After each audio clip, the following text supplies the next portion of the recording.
Salvete omnes! Let's continue with Book 1 of Virgil's Aeneid.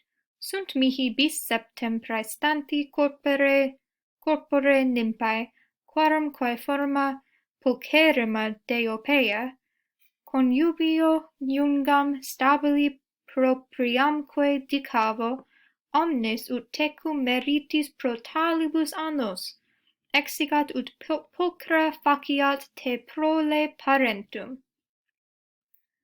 There are to me twice 7, so 14. There are to me 14 nymphs, surpassing in body, or beautiful in their body, of whom which one, Deiopeia, is the most beautiful in form. I will join her, implied Tibby, to you, in a lasting marriage, and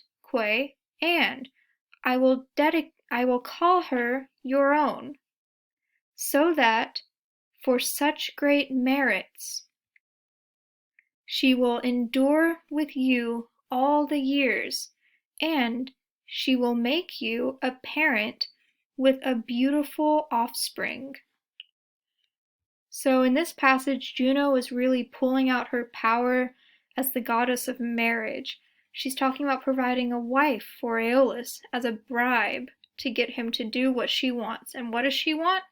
She wants Aeolus to create a storm to scatter Aeneas's ships and keep him from getting to Italy.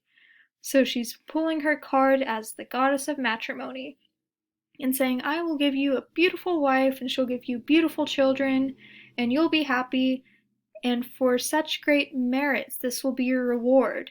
So this pro meritis talibus, for such great merits, that's saying if you do such great things for me, then I'll do great things for you. If you give me the storm that will shatter Aeneas's ships, then I will do everything that you want. I will give you a beautiful wife.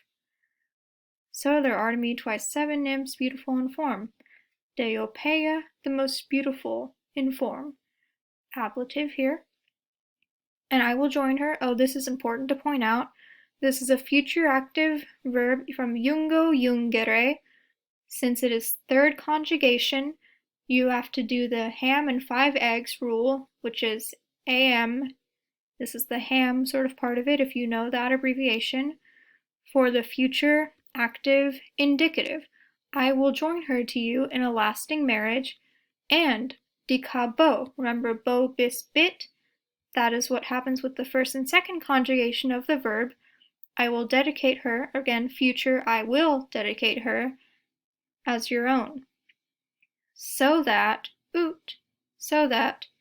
she may endure all the years with you for such great merits, for doing the job I want you to do, and she may make you a father with a beautiful offspring, maybe by means of a beautiful offspring. She'll make you a father by means of having a child.